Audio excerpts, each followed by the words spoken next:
Don't forget, you can reach the latest episode of Potomac Watch anytime. Just ask your smart speaker, play the Opinion Potomac Watch podcast.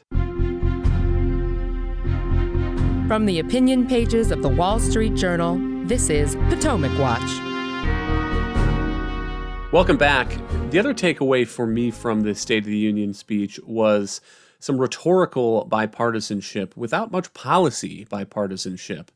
So President Biden, for example, said that he looks forward to working with Speaker Kevin McCarthy, and he hopes that doesn't ruin McCarthy's reputation.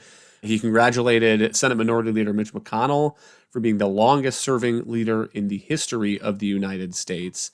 And there were some, feel-good proposals about reducing cancer death rates, launching a major surge to stop fentanyl production, and so forth. But the core policy ideas, I think that President Biden has been pushing for a long time. One that I'll pick on here is the billionaire tax. He said, we have to reward work, not just wealth. Pass my proposal for the billionaire minimum tax. There's 1,000 billionaires in America. It's up from about 600 at the beginning of my term, but no billionaire should be paying a lower tax rate than a school teacher or a firefighter. And so I was wondering what the policy details behind that were, and I went and looked it up. There's a Treasury report from last year that describes the administration's plan for a minimum 20% tax on total income, including unrealized capital gains for all taxpayers with wealth of an amount greater than $100 million.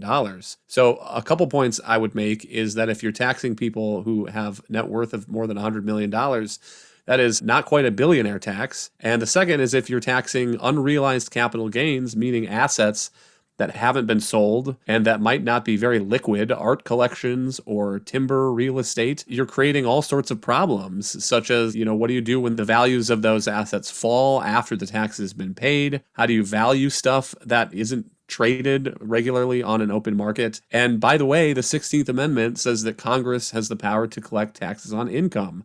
So there's a pretty good argument that this is unconstitutional, and it has zero chance of passing in this Congress. Another one I'll pick on is immigration. He mentioned a couple things like legalizing the Dreamers, but there was no detailed policy proposal here from the president. And then no permitting reform, as Joe Manchin has been promised. Biden did make a little bit of rhetorical outreach here on fossil fuels. Listen to this. Have you noticed Big Oil just reported its profits, record profits? Last year they made $200 billion in the midst of a global energy crisis. I think it's outrageous. Why? They invested too little of that profit to increase domestic production. When I talk to a couple of them, they say, we're afraid you're going to shut down all the oil wells and all the oil refineries anyway, so why should we invest in them? I said, we're going to need oil for at least another decade, and that's going to exceed and beyond that. We're going to need it. And you can hear the laughter there from in the chamber. I guess that is centrism to Biden, is saying we're going to need fossil fuels for at least another decade. Just to do a reality check, as of 2021, 80% of American energy is fossil fuels, 12% renewable, 8% nuclear power. And so, Kate, where is the policy agenda that President Biden thinks that he can compromise on and get something done in the next 2 years? Yeah, Kyle, I think that some of what you're describing too is a testament to how few new or bipartisan ideas that they have. One obvious question is, where's the discussion of permitting reform? Joe Manchin has been desperate to get his permitting reform bill done. We've written about that bill, and it's not really getting at the core problems that make projects so difficult in this country. But it is at least a place where bipartisan agreement might be possible, and something that the president could get done. But there is really no movement to do so. And I think that he has to placate the progressive climate lobby and really is not interested in making progress on that front. So I think that's one example of something that we could have seen featured here instead of descending into congratulations to Mitch McConnell and now my opponents want to cut Social Security. That is kind of the example of the non-substance that this speech featured. I'd give one other example, a personal complaint of mine. We saw the president spend several minutes on insulin prices. This is a left-wing bedtime story that no matter how many times it's refuted, it never goes away.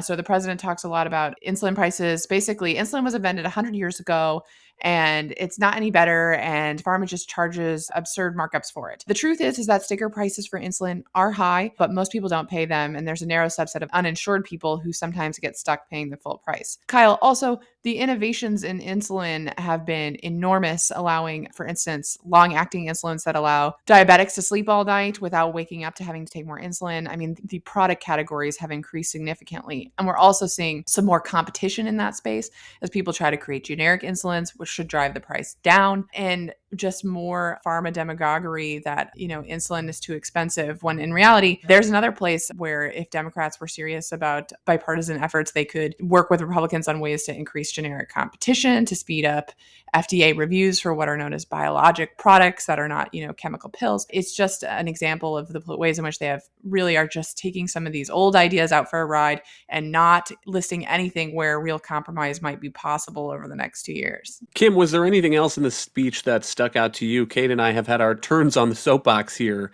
so if you want to pick on anything else, please do. So when I watch State of the Unions, especially ones that come after a midterm and especially midterms that produce divided government, which is what we just had, State of the Unions are always about a president bragging a little bit about what they got done, but then you are listening to hear what they're laying out as an agenda. And you guys talked a few things about what he did say and what was left out. To me, the interesting question is, what was he presenting that can actually get done? And in terms of the Congress, I didn't really see him provide anything that is the basis for a compromise or a bipartisan bill with Republicans. So then you say, what else is he talking about? And that, to me, was the most interesting part of the speech, is what he was signaling that he intends to do outside of Congress via executive actions. Now, he presented a lot of this stuff as things he'd like to see Congress pass. Given that that's not going to happen, you then begin to ask yourself, what are his regulators going to do? So there was a number of things. He talked about a bunch of actions that we already see the groundwork for at agencies like the Consumer Financial Protection Bureau. Junk fees got a big shout out by Biden, things that the left claim are outrageous. These are some of the fees that are charged by banks and other financial institutions, whether credit card late fees or bank overdraft fees, fees for service providers who provide tickets to sporting events, etc. Obviously, these are things that annoy Americans deeply. They think it's a good populist agenda item, so you're probably going to see a lot more regulation there. He talked about the Federal Trade Commission and its new decision to go after non-compete agreements that are in employment contracts.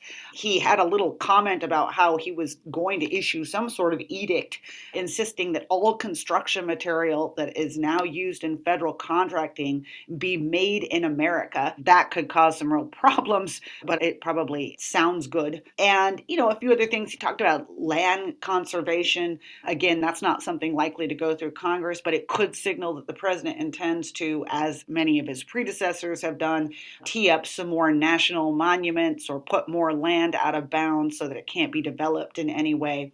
Those are the things that I think were most interesting, because he's not going to have a lot of opportunity to get things through Congress here. And so most likely, as with Obama before him, he's going to turn to turbocharging his regulatory agencies. And those are the things to be looking out for. Okay, what about foreign policy? I mean, it seemed to me at least that there were a few words about the Chinese surveillance balloon that were tacked on the end and a small section about Ukraine. But did you have a different read of what President Biden said there? Yeah, Kyle, I mean, it took almost an hour for any of this to come up, which is a little odd to my eyes. I mean, we have spent several days over the weekend. America has been captivated by this Chinese spy balloon that made its way over the entire continental United States and then was shot down in our territorial waters over the Atlantic Ocean.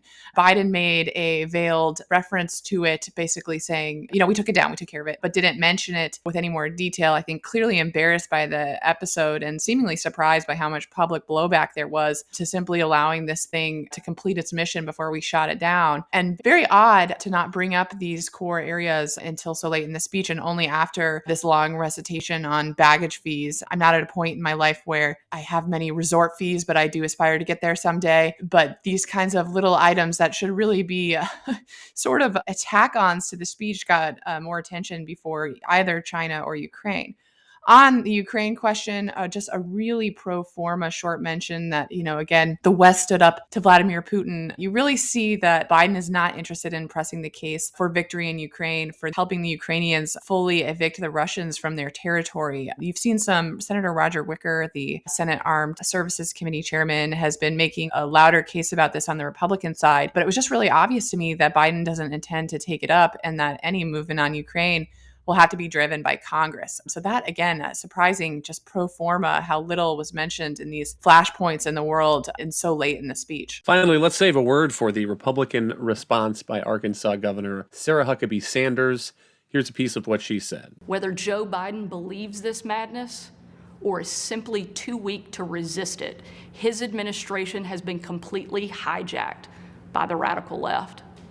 The dividing line in America is no longer between right or left. The choice is between normal or crazy. She also zeroed in on one of President Biden's political weaknesses, which is his age. She said, at 40, I'm the youngest governor in the country. At 80, he's the oldest president in American history, unquote. And Kim, following the president of the United States in the House chamber there, a joint session of Congress, always a tough act.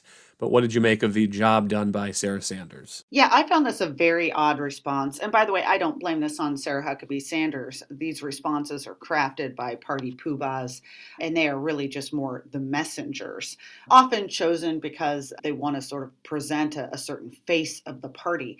But I found this response really odd for a couple of reasons. And it brings us back to the opening of this podcast, which was, you saw Republicans really respond vocally to the president during the State of the Union. And normally, this kind of response is instead saved for the response that's given by a figurehead in the party afterward.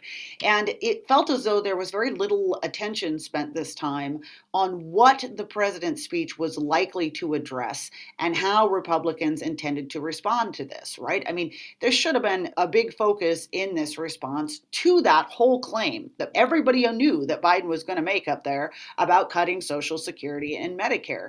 And instead, this response was very much on cultural issues, I would argue, things that I know certainly light up conservative voters, COVID mandates, critical race theory. She referenced the woke mob, as you just played the clip, normal versus crazy. Okay.